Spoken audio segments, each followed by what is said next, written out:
When one part of a pair is recently released from prison, there's bound to be some ups and downs, and even some red flags, and naturally a probable divorce. Now that's the root of Gypsy Rose Anderson, who's going back to Blanchard as she separates from husband Ryan Anderson. So a lot of people have a lot of different opinions about Gypsy Rose Blanchard, but one opinion everyone shared was that her husband had some horrendously bad vibes. So how'd she meet him? Well, the two came into contact via our first red flag. Ryan Anderson and a co-worker of his, both lonely and bored teachers, agreed to write to prisoners they'd seen in documentaries. Now Ryan's co-worker wrote to Joe Exotic, and Ryan chose to write to Gypsy, who he thought to be cute. This is a pretty funny but equally eyebrow-raising comment when you realize Ryan never saw any documentary of Gypsy. He'd only seen the sensational Hulu drama series The Act 2019, which was based on Gypsy's life and starred Joey King. I don't think Ryan really had a great chance with ladies outside of the prison, so writing Gypsy and having her be interested was probably thrilling for him.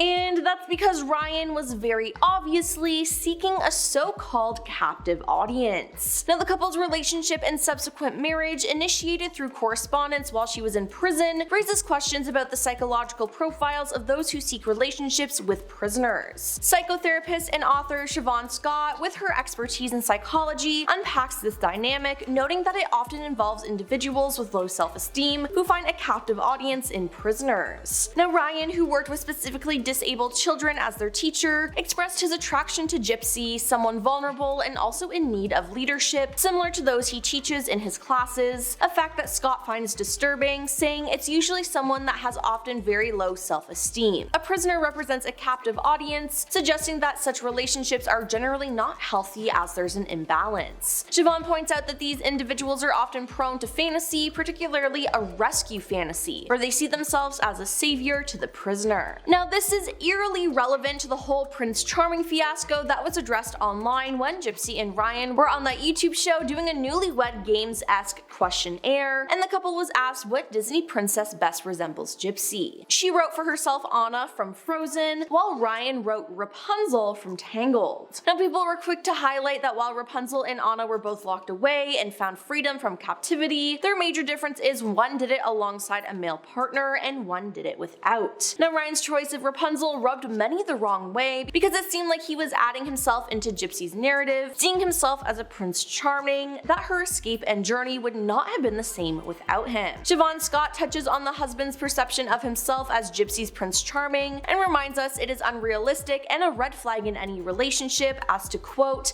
"That's not how relationships work," highlighting the incongruence of their relationship's foundation. As if just Prince Charming wasn't enough, it's evident Ryan displayed a paternal role in this couple's relationship that doomed it from the start. Now let's be real, given her lack of real-world skills and experience, Gypsy's husband immediately assumed a paternal role. Right off the bat out of prison, Ryan got to show her how to use their laundry machine or dishwasher, where certain snacks are, where she's gonna put her clothes and shoes, and he taught her about driving, he taught her what stores are near the house. Everything was about teaching Gypsy. Now while this would initially suit Gypsy as she needs less and less aid, it wouldn't be as appealing. Consequently, that affection she'd have towards his parental role would become more irritation. She'd compare him to her mother and dubbed him controlling. But Ryan, a teacher by nature who evidently sought out a captive audience so he could have that educational and leader-based powers, loses his control in the relationship when that's the case. Now laying this context out, it's easy to see how this relationship descended into chaos. Now with all this teacher talk, we should cover how it was a red flag when he attention baited his own students. Ryan Anderson was a teacher when he started talking to Gypsy. As their relationship developed, it seemed Ryan couldn't help but beg for attention. Regardless, past students of his reported that he showed photos of her to his class and claimed that she was a nurse. Which I mean, come on, feels like an attempt to showboat. Ryan was dead aware that his students would recognize Gypsy because of how much media attention her case had gotten. The students of course did recognize her, and once the word got around that Ryan was wagging around pictures of a girl who put a hit on her mom, then, well, Ryan was asked to resign from his job, which isn't a big deal now that Gypsy Rose is reeling in the money through interviews, many of which he's in. Which makes all that name usage make even more sense, because Ryan loves to drop Gypsy's name. Now following their prison wedding ceremony, Ryan said, "I'm giddy because I'm married to someone as amazing as her. So many people chase Gypsy and want to be with her still, and I'm honored that she chose me. Ryan often refers to Gypsy as her full name rather than just Gypsy. Now, married people don't typically refer to their husband or wife this way. It's almost like he wants the world to remember who she is, always, so he's associated with the Gypsy Rose Blanchard from the Hulu docudrama series rather than just Gypsy the person. Now, in my opinion, this is intentional because he wants the world to know that he is associated with the Gypsy Rose Blanchard from this docudrama series rather than just Gypsy the person.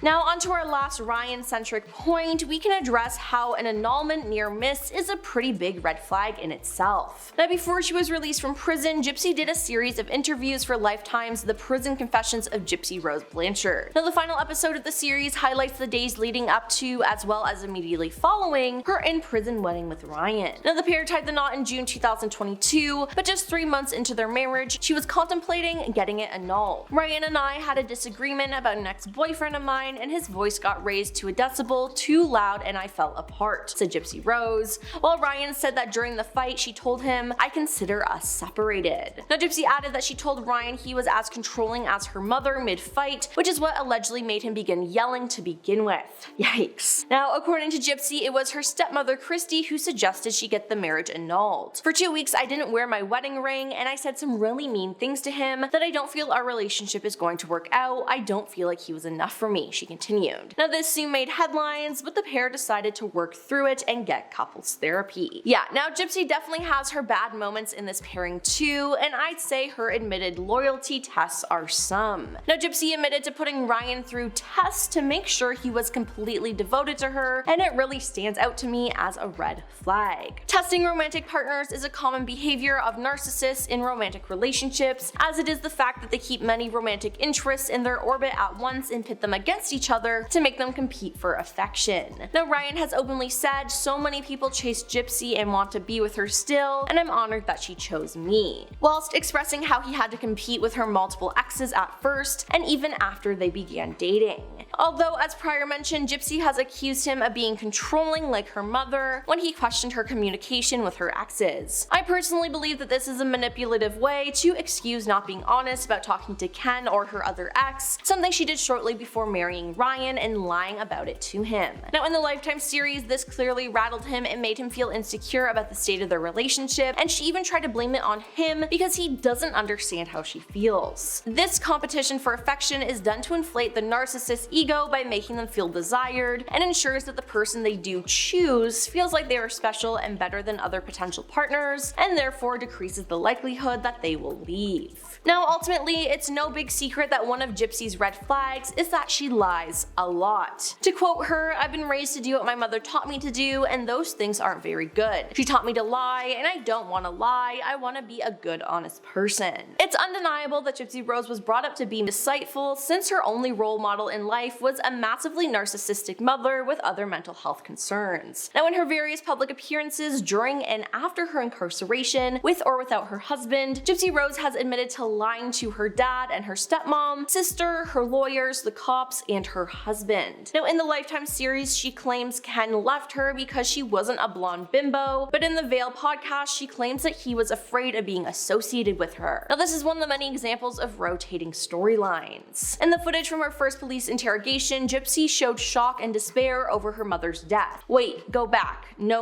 I don't know what happened with my mom," she told the police officer, who doesn't seem to be buying the act as she asked them to tell her what happened. "I didn't do anything. I don't know what happened with my mom." Now, she knows how to play with people's emotions because Dee Dee forced her to do it for decades. Now, it is of course a trauma response, but no amount of therapy can completely negate the learned behavior. What can, however, is a lot of work, accountability, dedication, and a second chance at life. Now, that is how Gypsy sees this chapter. It's her second chance. And if that means ditching her husband, then so be it, as it was revealed in a statement shared on her private Facebook page. Now, the separation statement was obtained by People and Rolling Stone and goes as follows. "People have been asking what's going on in my life," Gypsy reportedly wrote on Facebook. "Unfortunately, my husband and I are going through a separation, and I moved in with my parents' home down the bayou. I have the support of my family and friends to help guide me through this. I'm learning to listen to my heart. Right now, I need time to let myself find who I am." It's been a while since Gypsy announced that she was stepping away from social media following her rise in popularity after she was released from prison in December 2000. 2023, having hit the ground running a little too quickly after being released, as she put it. According to People, Gypsy deleted her social media accounts under the advisement of her parole officer so she won't get in trouble and go back to jail. Her last video prior to her public account's deletion was an apology to those she offended and a statement of her intention to work hard on accountability. But despite knowing she messed up, she asked the world for a little grace as she navigates this second chance at life she's been given. She then promised that her actions would match my words. Well, that's all for our list of the top 10 dark signs Gypsy Rose Blanchard's marriage was toxic. Now, all the best to Gypsy in this portion of her life, and comment what you think down below, and make sure to like and subscribe to our channel.